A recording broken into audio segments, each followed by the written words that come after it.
to get 3 or 4 levels deeper than what a lot of your contemporaries settle for.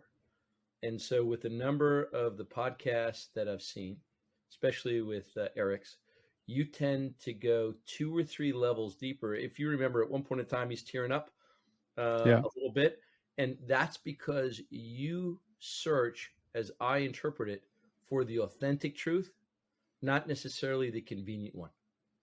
And so I'm really looking forward to this because I find that my ability to play superficial is terrible. My ability to get deep, to get vulnerable, to get transparent and authentic is what I think has served me well.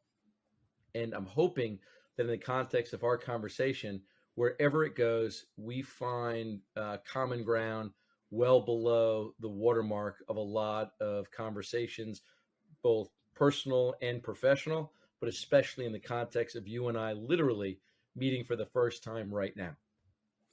I really appreciate that. It's very, very kind of you, very sincere thing to say. Eric's one of my favorite people. We've become really good friends, particularly because it isn't a surface level conversation. And there are, there's been some pretty amazing things that have happened. We've got about a little over 200 episodes in editing right now. And so I think I've only published 53, and really the last, 8 or 10 have been me really finally getting my groove and starting to take this thing, becoming a little bit more what I want it to become. And that's why I don't like scripted anything. I mean, I'll do a little bit of research, but I just want to have a conversation, and the conversation goes where it's supposed to go. And sometimes, I get people that want to be on the show that, it's cool, but, they're just, a lot of that stuff is superficial. It's just like, well, this is the thing, and this is how you become successful. These are the things. And it's like they practice this pitch. And I'm like, dude, let's just dive into it. Let's talk. Let's have a real talk, Yep. I find the authentic conversations yield the greatest results, not just in the context of you and I speaking to one another, but to whatever audience you have. Everyone can sniff out the bullshit of canned and scripted. It's a much more interesting conversation for us. And then I believe for your audience, if we tend to take it down the roads less traveled. Absolutely. I appreciate it. Do you like to go by Christopher or Chris? Chris is fine. My mother calls me Christopher when she's pissed off at me, and she's been doing that shit since I was about 3. Whatever. That's funny. Well, I think, first of all, how you started this conversation really broke the ice and gave me an insight to your authenticity, which makes me very excited to have this conversation. So let's just start with, something I'm always curious. I've always found that the most passionate, well-rounded, philosophical thinking type people who have found tremendous financial success. I stick with financial success because I use it as like a median or like a starting point, because that's where everybody strives, right? Because it's like, well, you're always worried about money until you have it. And then once you have the money, then you can start working on the other things, typically, because it's like you work on the thing that you're in survival mode. So if you have no money to put food on the table or to pay your light bill or your rent or your mortgage, then those are the things that you're worried about constantly, because nothing else matters at that point. Sure. It's after you've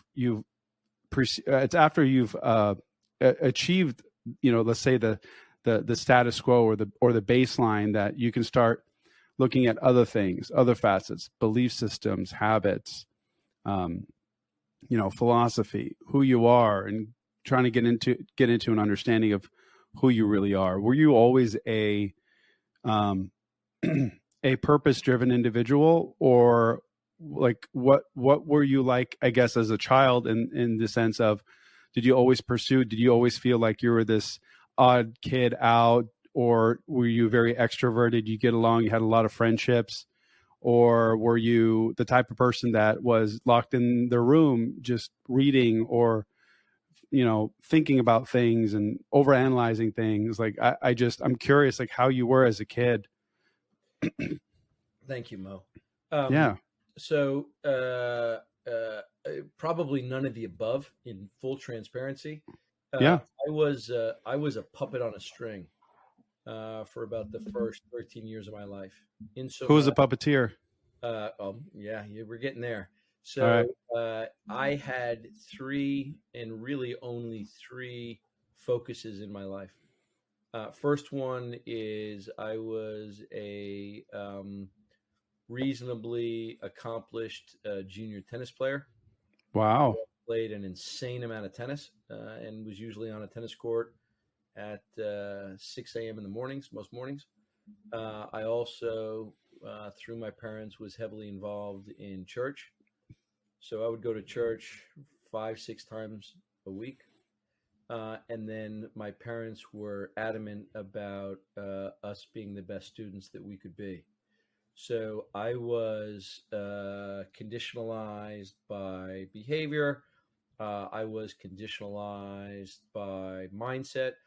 And I was definitely conditionalized by love to focus on performance around tennis, school, and religion. The good news and the bad news, right? So all of these activities have a light side and a dark side. The light side of it is I was taught an insane work ethic as a young kid that has carried me through to today. I was also taught, unbeknownst to me, the importance of resilience and grit, which are words that I've heard on a number of your podcasts that I've had the privilege of listening to. For sure, Thank you. for sure, for sure.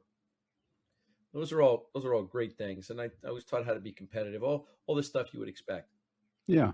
The challenge of that is really a few things. Number one, I did not have much access to social, friend, normal kind of kid growing up stuff. And so I had a very tumultuous childhood, in so much as I rebelled strongly against what I was being told to do versus what I wanted to do. And what that led to was a pretty challenging relationship that I had with my very type A, heat seeking, highly competitive father. My father also would typically have a box of wine for dinner. And I Wow. don't know if you're old enough to remember the days of the box or the big jugs Oh of, yeah. of wine. And at times, depending upon what was going on in my world, his personality would shift. And from pretty extreme abuse to unbelievable, unyielding, dying appreciation and love, the spectrum was wide in terms of rolling the dice and who might be there to tuck me in at bed at night. What it did is it gave me some skills that literally to this day I attribute a tremendous amount of my success towards. On the other hand, it gave me a complete lack of self identity in terms of ultimately who I wanted to be, how I wanted to show up, how I wanted to be a parent when I grew up.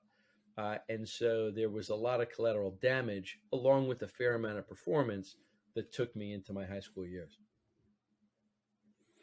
And so that collateral damage, would you say, hindered your process leading up to becoming an adult? Like, for instance, Yeah, totally. in relationships, women, friendships, what have you? Yeah, it created a few things, and kind of dialing this down to an even deeper level. So when I was 13 years old, my parents decided to send me to military school, Oh which was shit. more or less the equivalent of a prison Yeah. for high school. And academically excelled, highest ranked male in my class. Athletically excelled, 46-0 record for tennis. But I felt a tremendous sense of abandonment, of rage. I went to as I said, a military school, and so we had this thing called the showers, where you would go down to the showers at 2 or 3 a.m. in the morning because the the senior classmates would grab you, tap you on the shoulder, and make you go down, and you would be told to fight whoever was across the shower from you, and it could be your best friend or your worst enemy. Made no difference. And if you didn't, you would get what was called a pillow party by the upperclassmen, which is the last thing you wanted. And so I developed an intense sense of rage, fair amount of self-loathing, some, as I said, some pretty strong abandonment issues. That if not but for the grace of some interesting and kind of weird circumstances in college, I would probably have followed the same path that I had been nurtured and taught as a child by my dad in terms of my own development. Thankfully, there was a few interesting pivot points that caused me to go in a very different direction, one of which has me very much respecting, appreciating, loving, and valuing the human being, the man, the father, the son, the brother that I am today. That's beautiful, man. I gotta ask, I just want to sidestep a little bit. First of all, you seem like such a sincere human.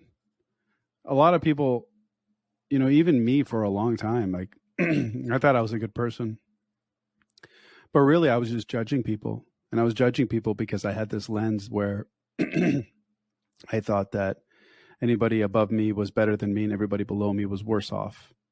And not in a hierarchy of, money or wealth or class. It was more of just, I don't even know how to describe it. So to be able to see real sincerity that came from what sounds like a lot of pain. I want to ask, I know things were different, like I was raised differently. The mother was a nurturer, the father was the disciplinarian. And, in my culture, it was very much the disciplinarian. And so I can sympathize, but it was always filled with love. Like that was the thing. Like there was always a lot of love in our family. It wasn't always reciprocated or perceived the way that I wanted it to. And so that made me, be very closed off emotionally for majority of my life. So I wanted to ask, like, what was your mother's role throughout this process? You being sent to military school, what was your relationship with her? How is that relationship now, if she is still with us?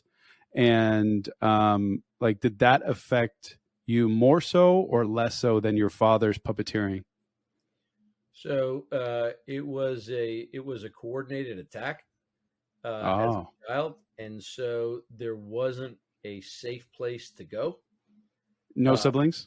I have two younger siblings, and let me before I go down this dark trail, let me give you the end of the story. Okay. Everything worked out beautifully. My father passed in 2008 from pancreatic cancer, and he and I had a great relationship, and there was respect, there was love, there was care. It took us a while to get there. I have a mother who just turned 83 last week.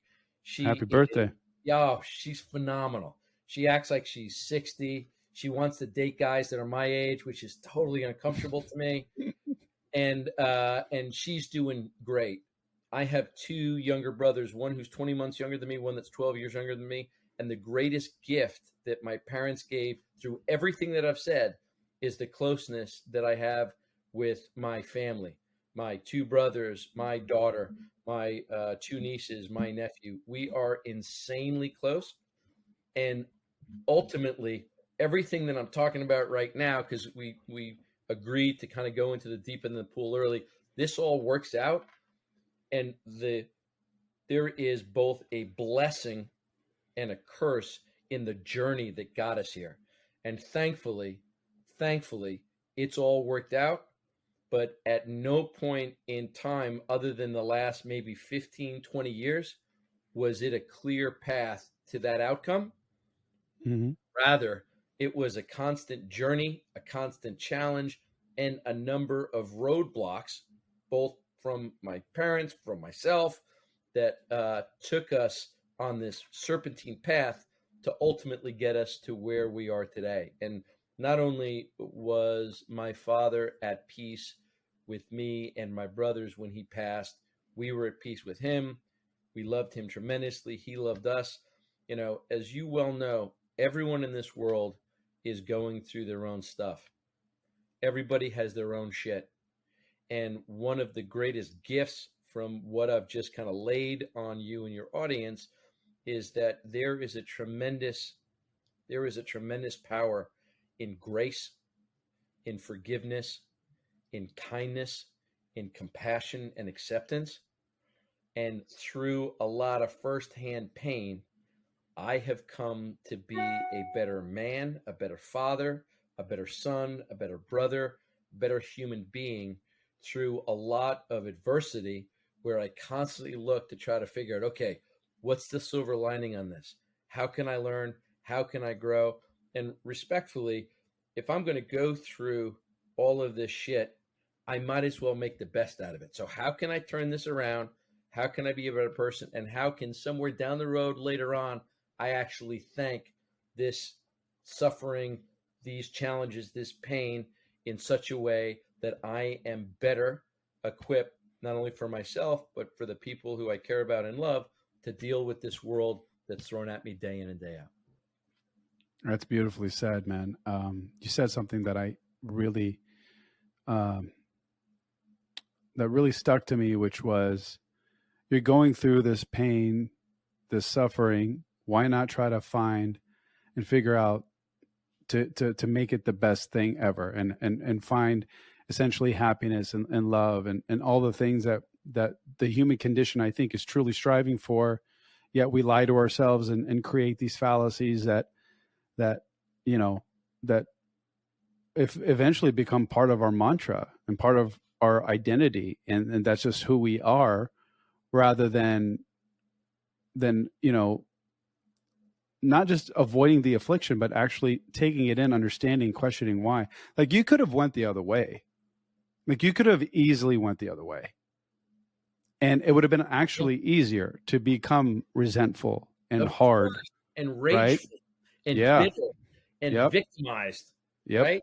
Yep. And it it's interesting, and I've digested it a few different ways. There's a humorous side to this quick story.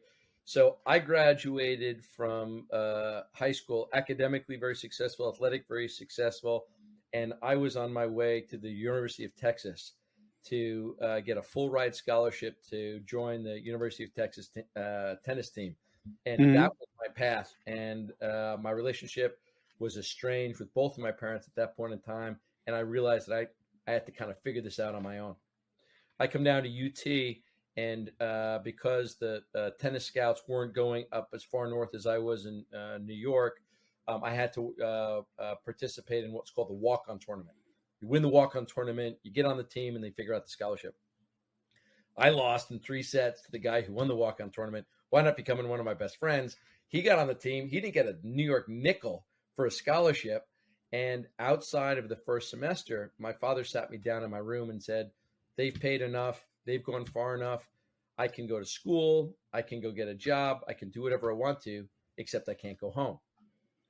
And probably no different than you from what I'm sensing, that fear is a phenomenal motivator to get things done. And so I literally started, 2 things happened. I started my first company and found my entrepreneurial bent really as a thriving, super fearful 17-year-old in college. And then the second thing I did, because I was looking at the University of Texas at Austin student services bill, I saw that the student counseling services had a charge of 0.00, so it was free, and it happened to be adjacent to the Apple store that I had been looking in at the window because the Apple Mac was out. It's all fantastic, and I couldn't afford that for all the money in China. So pretty funny story.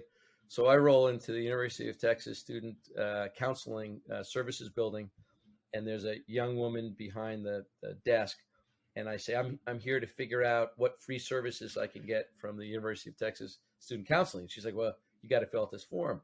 And there's this one piece, Mo, where they talk about, what are the issues that you want to address? What are the challenges you have?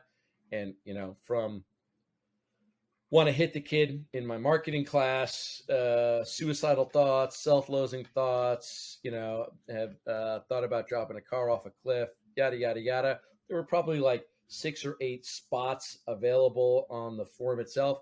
And I just started writing down the right-hand side of the paper and just identifying all the things that were raging through my mind and my being at that time. For the job application? For the why are you going to student counseling? So it's got it. counseling services play. And so I wrote probably, I don't know, 15 things, 10 things down. Hand it to the woman. She looks at the form, looks at me, looks at the form. She goes, I'll be right back. Leaves, comes back with a group of about 6 or 7 folks. And she's like, will you please walk us all through what's going on with you? And so I told them what was going on with me. And that started a journey. I was 18 years old when I went and did this, that had me in pretty intense counseling 2 or 3 times a week for about 3 years. And with all due respect to the phenomenal education that I got from the University of Texas at Austin, where I really pivoted wasn't in my academic pursuits.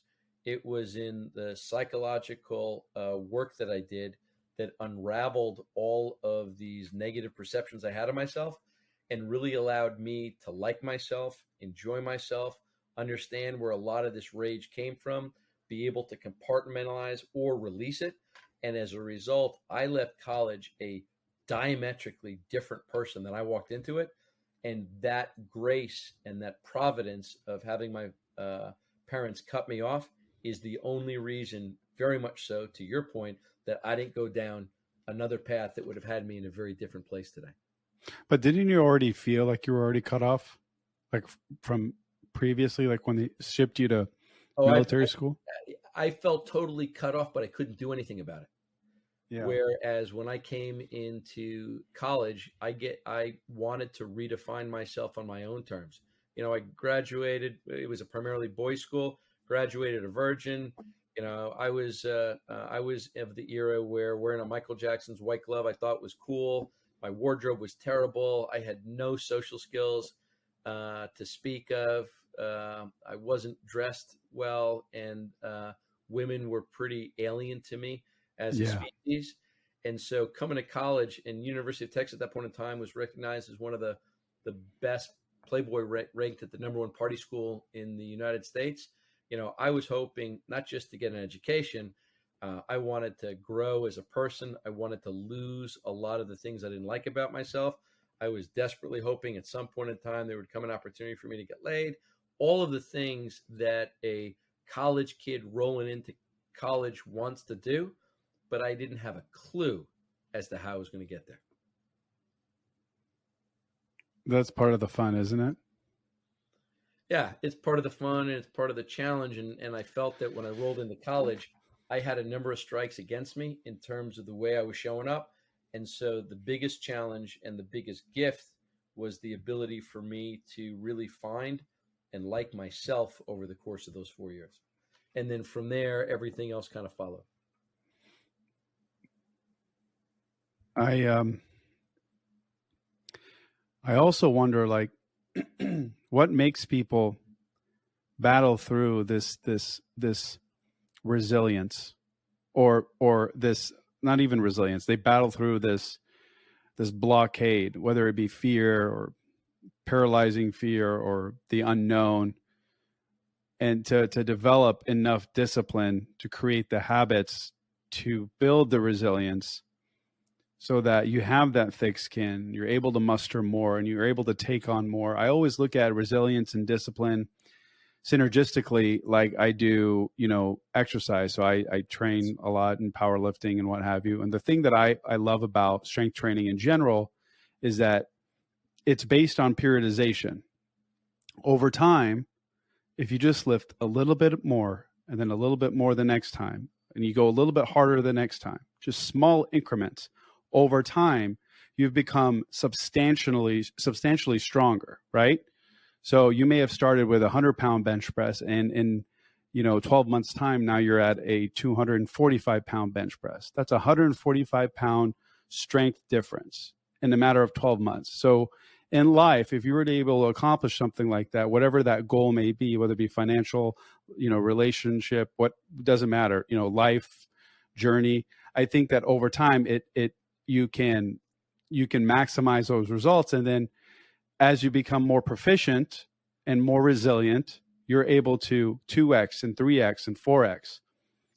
And I'm not just speaking like from a financial or business or entrepreneurial or career driven perspective. I'm talking about like you as a person. Sure. Like if you can become more resilient, you're able to handle things a lot better.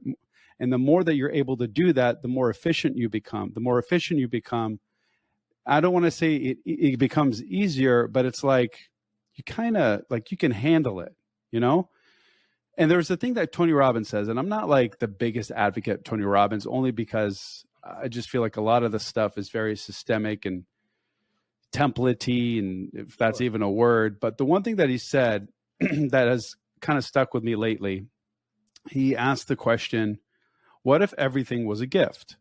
And I thought that was interesting. He said, what if everything was a gift? The car crash, the neglect, the loss, the fear, the accident that you had, the business that went under, the sickness, the homelessness. Like, what if all of that was a gift?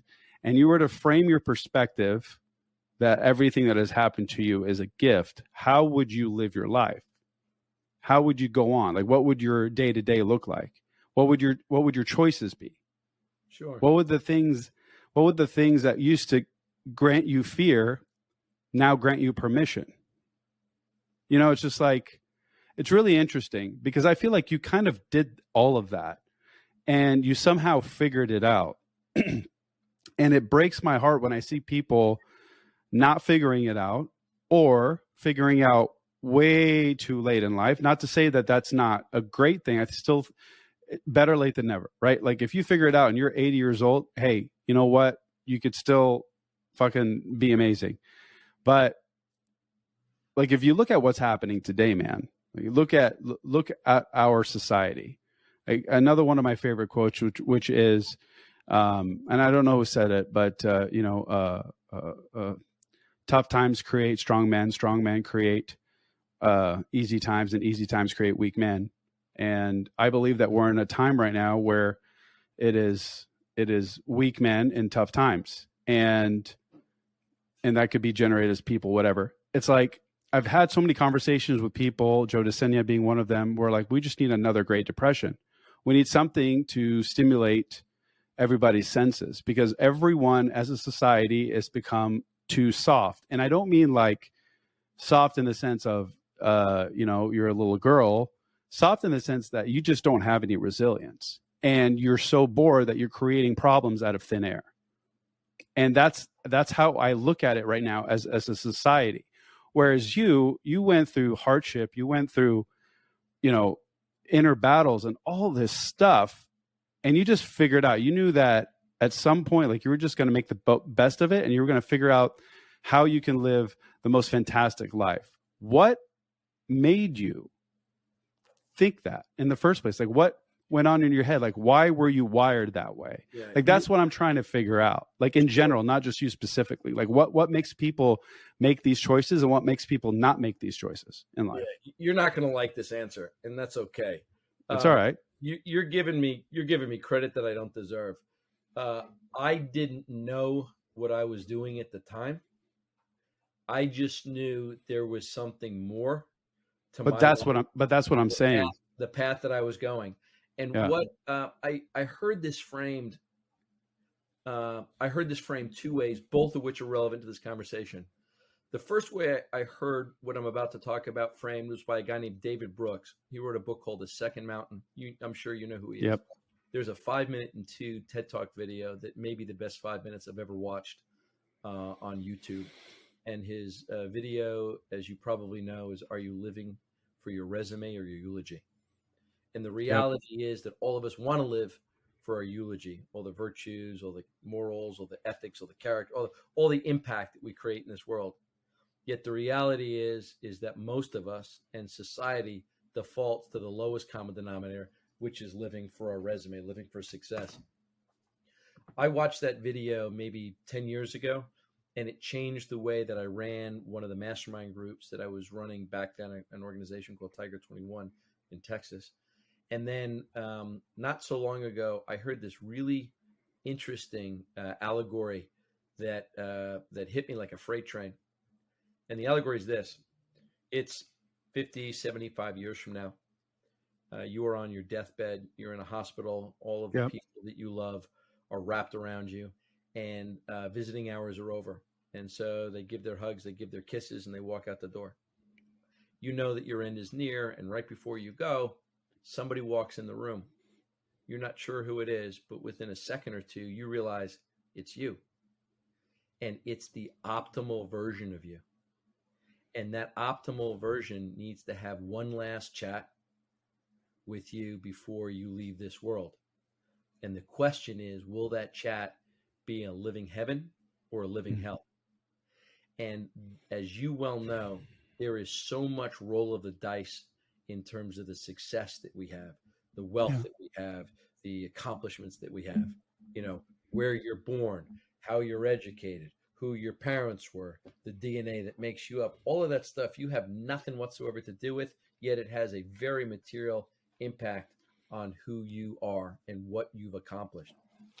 What I believe is the ultimate judge and measure of a man or woman is not the success that they've had, but it's rather the significance that they've given, driven off of values, character traits, morals, and ethics. And regardless of whether or not you're a prince or a pauper, to the extent that that conversation with that optimal version of you has alignment as it relates to what's most important in life, family, philanthropy, relationships, helping others, those are the things that ultimately, not only do you want to be recognized for in terms of your eulogy, but those are ultimately the things that define the value and legacy by which you leave this world. And regardless if I was homeless or I was a president or anything in between, if I aligned with that optimal version of me, then my last chat would be a living heaven. If not, if I fell short of the mark on those significant elements, then my last chat would be a living hell. And that analogy has stuck with me, and I've actually used it many times with the groups that I run now, because I believe it's too easy to get caught on the hedonic treadmill of living for the resume and living for the accolades and the accomplishment and the stuff that keeps us at a more superficial level.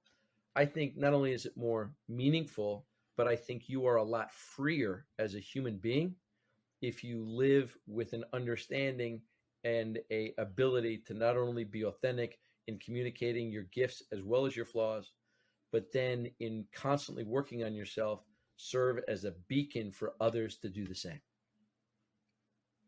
Dude, I can talk to you. I could literally talk to you for days on end. You know, Mo, I'm a little bit of an empath, and that sounds weird, but I sense some real power inside of you in the conversations and the podcasts that I've watched.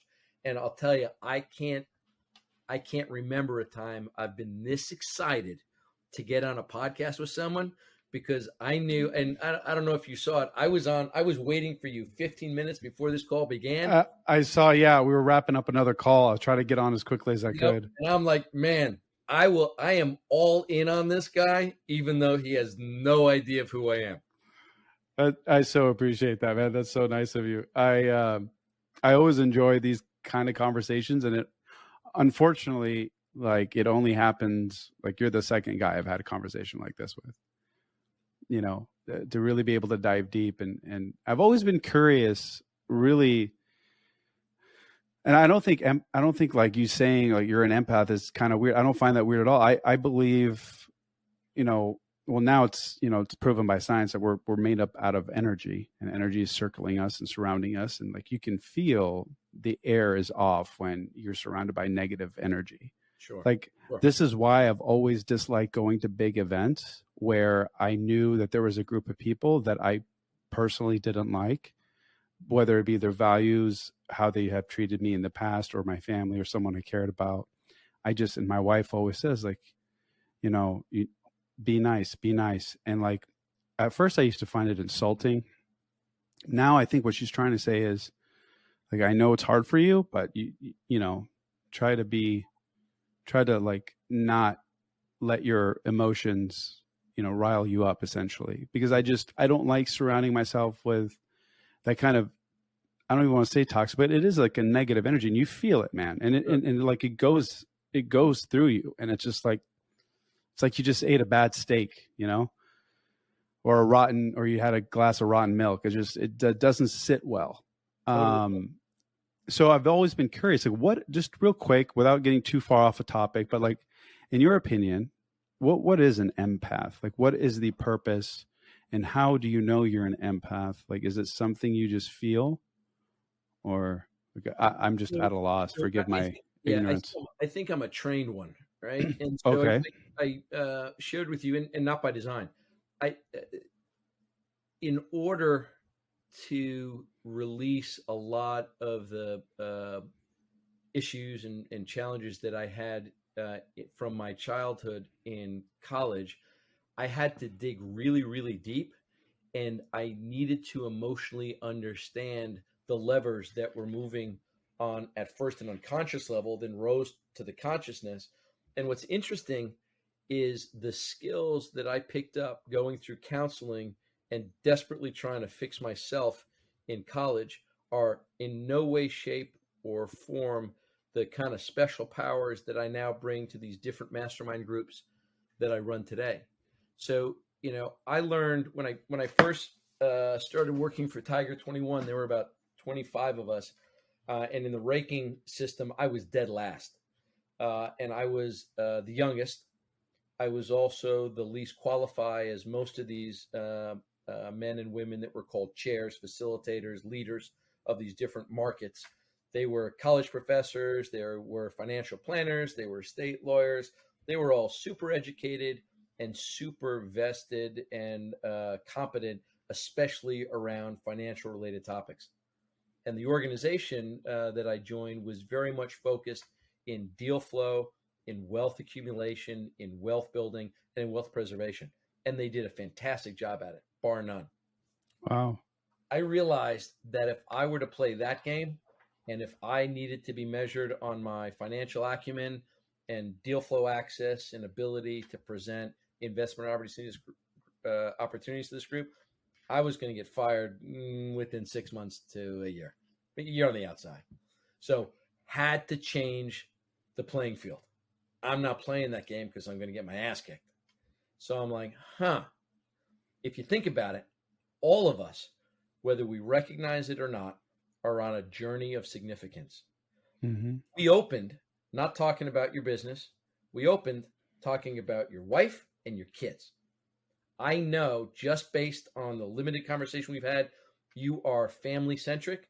And I bet you would define yourself as a father and a husband long before we would talk about investments, wealth, podcasts, celebrityness, whatever the case may be.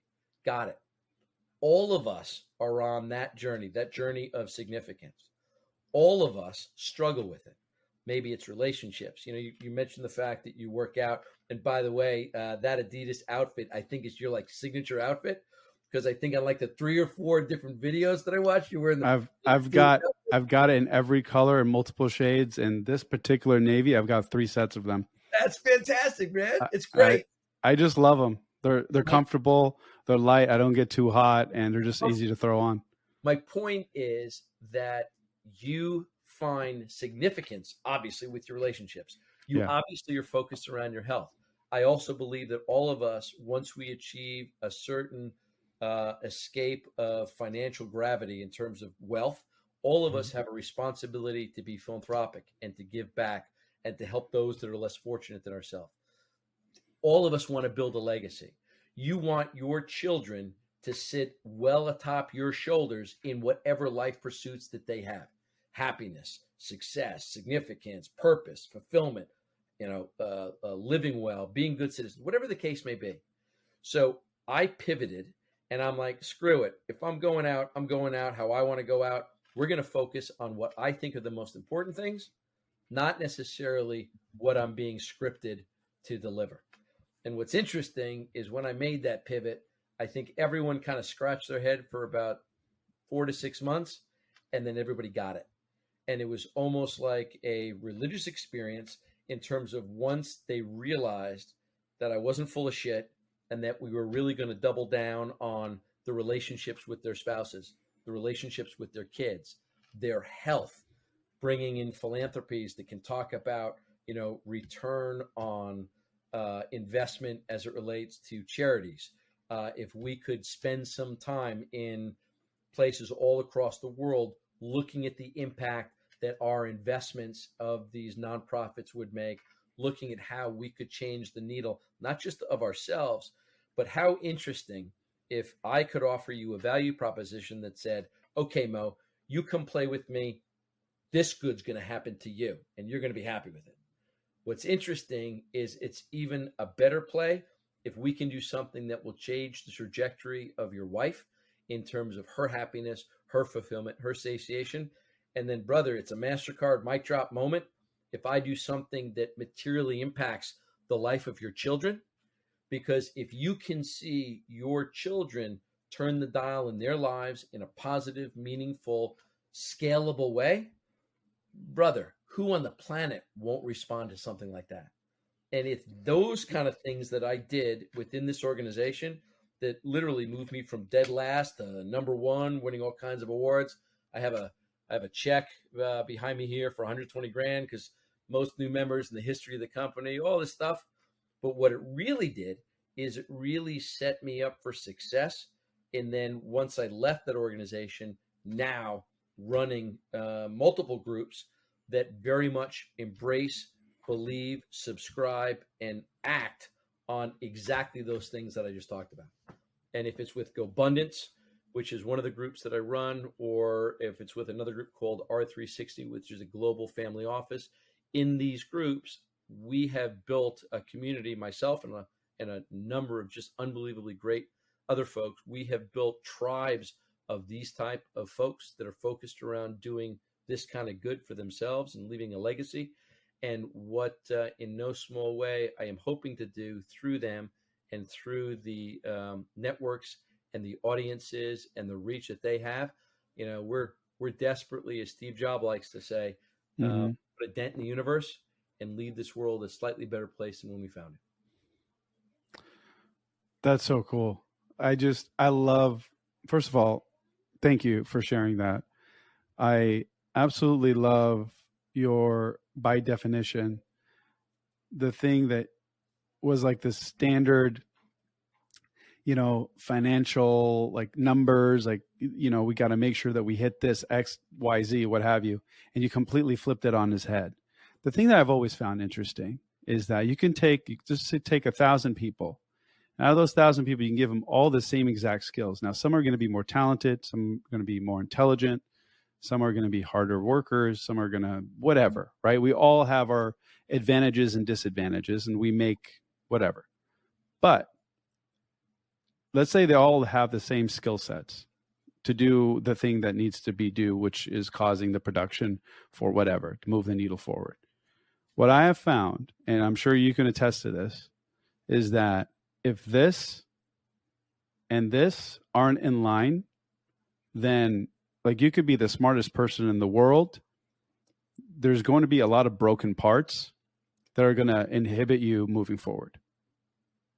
Because I don't believe that if you're constantly in your own way, you can achieve the things that you want to achieve in life, whatever they may be. And that's why I dive so deep into philosophy and understanding of this whole premise of the show started because I was a big Tim Ferriss fan, and I read his book, Tools of Titans, and I thought it was really interesting. And I wanted to take it a step further. And I was like, okay, well, let's reverse engineer the psychology of achievement. And I just wanted to dive deep into really like the psyche and not just like numbers and, this is because what most people talk about, man, is tactics and strategy. They don't actually go below that and try to uncover like what's really going on. Like why did you make that choice? What made you think that way? And I just like, you're the perfect example because you've achieved so much success on every single aspect of your life. And the fact that you were able to ping me that quickly it's kind of a trip. I'm not going to lie, but it's pretty cool that you're able to do that and be able to identify, especially like we're meeting over video and you just figured that out within the first 5 minutes. But yeah, I'm very family focused, and that is my primary thing. Family is my number one, importance. Everything else is secondary. But at the same time, I also understand that I have to invest in myself. Otherwise, the thing that I do for my family is going to suffer. Sure. It's like you can't give from an empty cup kind of scenario. And I did that for a while, and it was starting to create a lot of resentment and anger and frustration, and it blew up in my face. So anywho, going back to you. No, this is great, man. And I value this, right? Because here's what's going on. You and I are resonating, and we're peeling that onion back as far as we can go. Let me translate what I heard from you. Okay. Right? What I heard from you is that I get my significance from my family, and there is nothing I wouldn't do in love, respect, and support of my wife and my kids to help develop them. And in achieving that goal, I need to be the ultimate and best version of myself so that I can, in effect, serve as a protector, serve as a beacon, serve as a mentor, and serve as a role model for my immediate family, and by extension, everyone who falls into that bucket, be it your parents, your siblings, her parents, her siblings, whatever the case may be.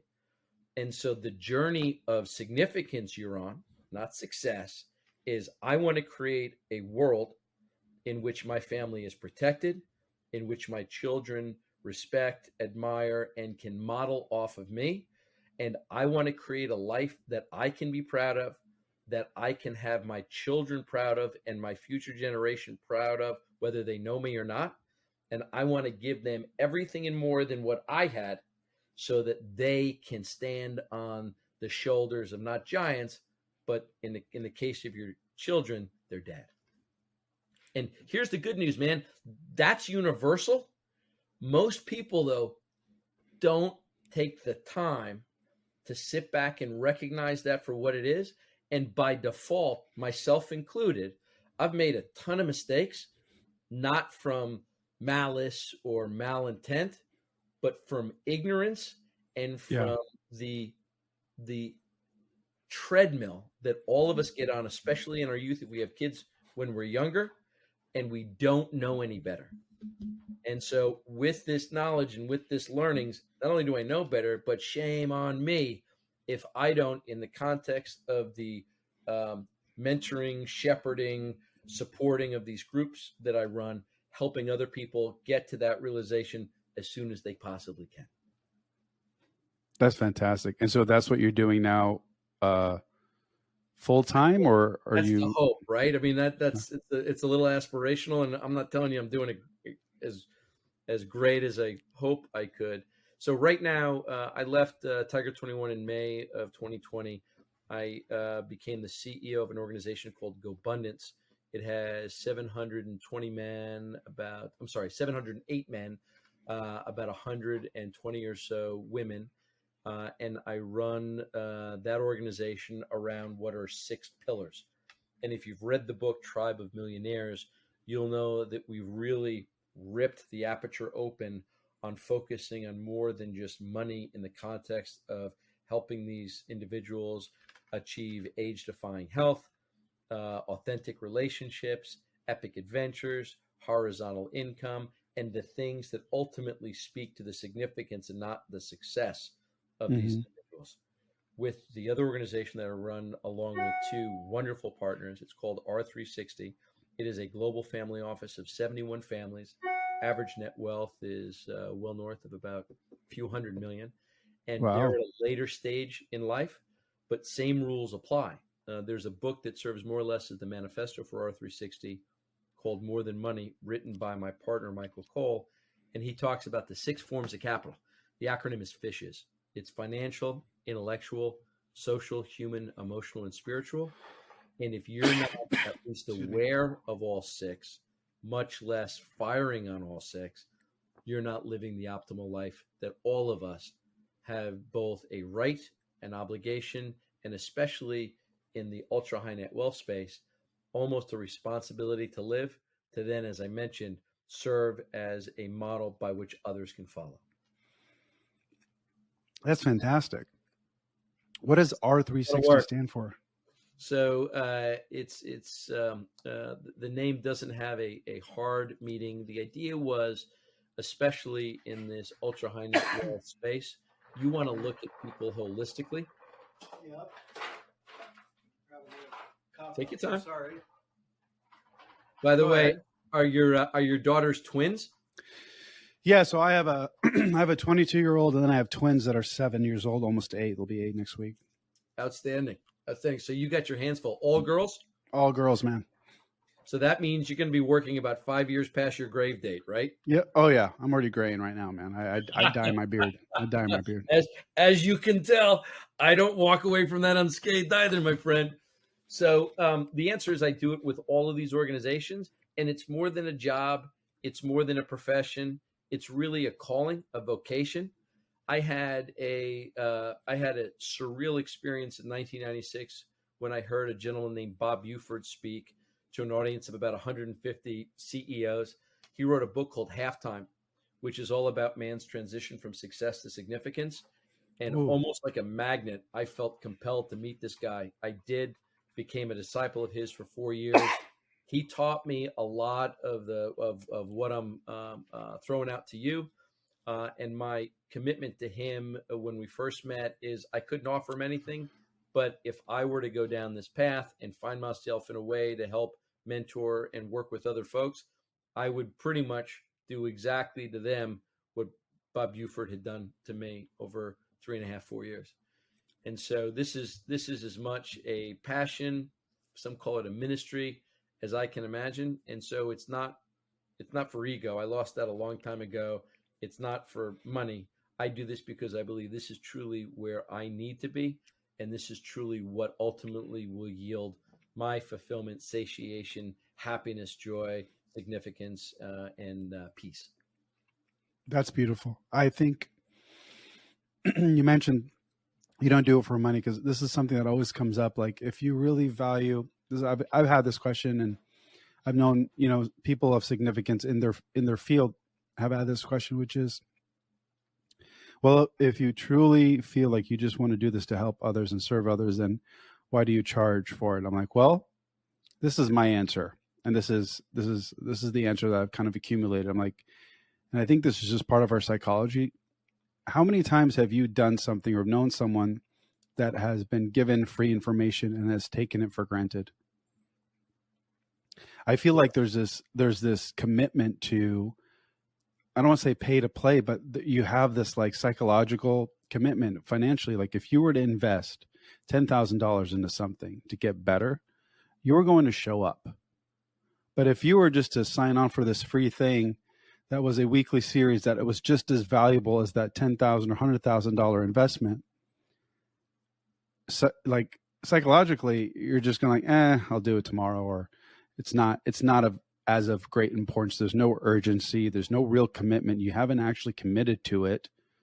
And so like, I find that to be the answer to a lot of those questions, only because even at the highest level, like, 8-figure, 9-figure, 10-figure earners, like, it doesn't matter. I just think that there is a significance from when you invest into something, especially when you invest in yourself monetarily, that does something to you, that gives that commitment. It's just like a transaction. Like when you were to purchase a house, like if you want to lease a house, that you're basically just paying to borrow it. Whereas when you're going to, get a loan from a bank, you still technically you're financing. So you are technically borrowing until you're able to pay it off or take that equity and put it somewhere else. It's really until you own something 100% where you've paid cash, right? You send a wire and you actually own it. And then you own the land under it. Then you take this added responsibility and this commitment to knowing that you're going to do your absolute best to make sure that this is a livable home for you and your family or whatever. there's like this psychological trait, in my opinion, that happens when things like that take place. And so anybody that's listening right now that is curious about why would you invest so much money into bettering yourself at whatever stage in your life, it is the only thing that you should be doing.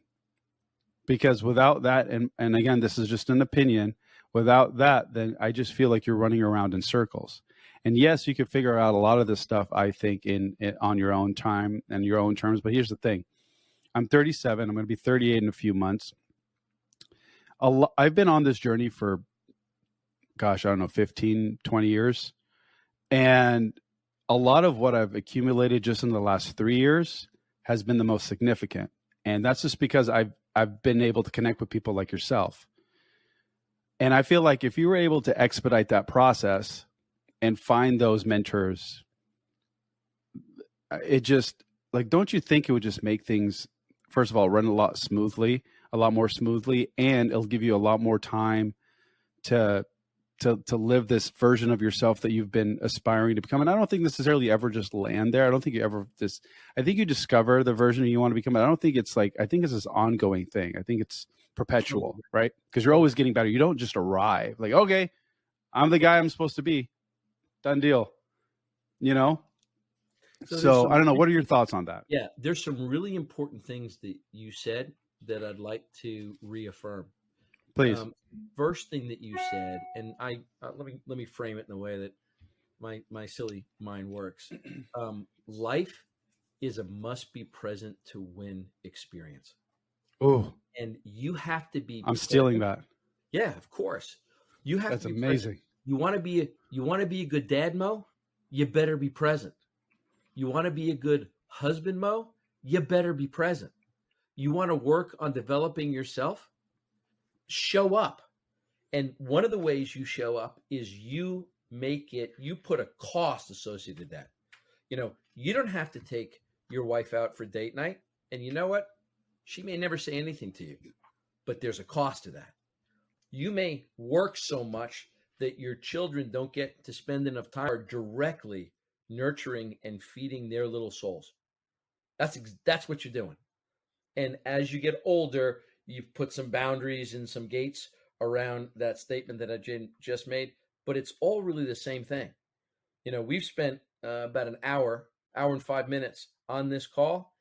Brother, you have absolutely my 120% undivided attention right now, because I feel like I am living my highest and most purposeful self. And I'm kind of in, the word is called flow. I'm kind of in the flow in terms of my interaction with you.